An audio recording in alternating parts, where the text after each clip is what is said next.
I didn't realize that was going to be the warm-up song. All right. So, obviously, I'm the sort of person to only ever use Times New Roman 12-point font. Thank you. And not only do I only ever use Times New Roman, but I expect everyone around me to also only ever use Times New Roman. And I will be the first to admit that I have a problem. Because I've gone into classmates' Google Docs before. This is actually true. I've done this. I've gone into Google Docs that aren't mine, and I've changed the font from whatever it was before to 12-point Times New Roman, which is a lot like breaking into someone's house just to paint their walls a different color. But it's very easy for me to rationalize this behavior because I can just point to people who are even worse than I am. For example, there are a bunch of intellectuals out there who like to call themselves the Modern Language Association. Thank you. And you may be familiar with them already if you've ever had to write an essay in MLA format. Now, the thing that impresses me the most about MLA format is the scope, because I've gone in a few Google Docs and changed some stuff around, but MLA has somehow infiltrated every school and requires that every essay be formatted the way that they like. I was homeschooled, and I had to write my essays in MLA format. So let's dig into this a little bit. I have brought with me, this is the 8th edition of the MLA Handbook, which for some reason I purchased with my own money. And let me turn to the page here. It says here that the MLA Handbook, and I quote, has served as the style Bible for generations of students.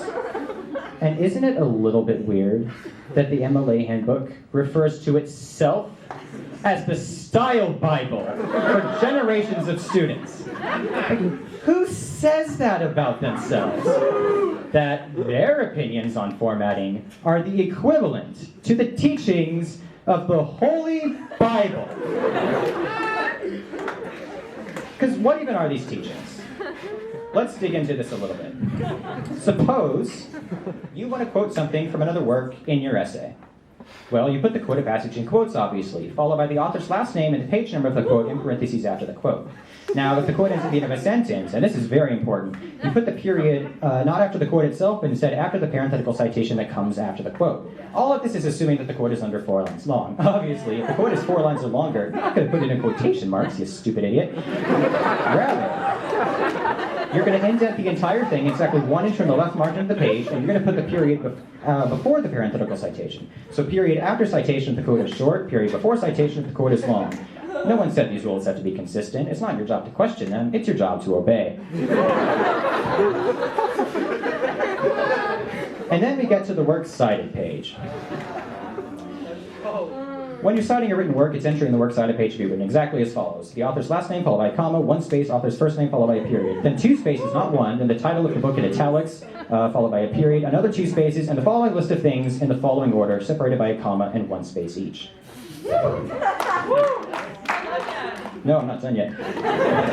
The title of the container, the other contributors to the work, last name, comma, first name, of course, then the version number, then the publishing company, then the publication date, then the city the book was published in, then the weather outside on the date of publication, then the publisher's favorite food, then the brand of conditioner the publisher uses in their hair, followed by a period. That's 1 citation. You write a bunch of these, arrange them alphabetically by the author's last names, and then if any of them are longer than 1 line long, you indent every line except for the first one from exactly 1 inch from the left margin of the page.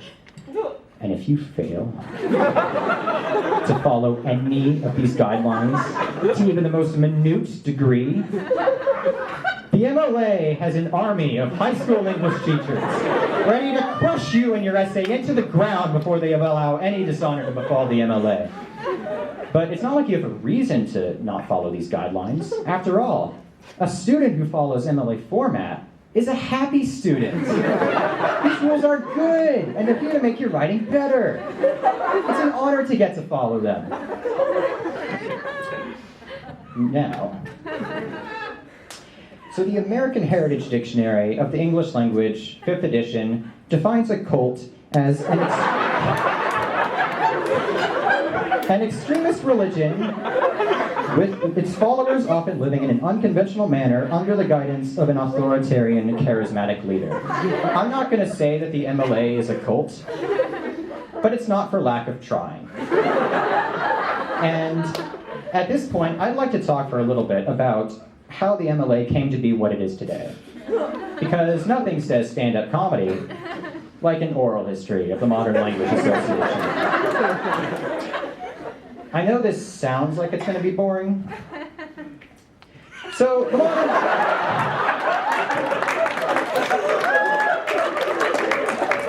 the Modern Language Association was founded in 1883 by Aaron Marshall Elliott, an assistant professor of Romance languages at Johns Hopkins University. Now, at its founding, the purpose of the MLA was to, and let me pull up the quote, promote the study and teaching of languages and literatures through its programs, publication, annual convention, and advocacy work. Which is good. This is fine. And we begin to see that the story of the MLA is, it's kind of like, it's a tragedy. The MLA is a tragic hero, like Oedipus or Macbeth or the Despicable Me franchise. It starts out so well, and then things go bad very quickly. So fast forward to 1951. When William Riley Parker, the executive director of the MLA, publishes something called the MLA Style Sheet. It's a 31-page document in which he calls for, and I quote, consistency in academic expression among scholarly journals. So he publishes a list of rules for them all to follow, and a lot of them are obvious, like spell words correctly, and then there's like the beginnings of a way to cite your sources, like a set of specific guidelines for that.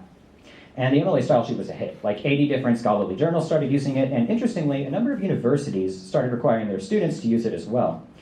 I would be more specific than that, but ironically, the MLA handbook, where I got this information from, doesn't cite its sources very well. So I have no way to verify if this is even true.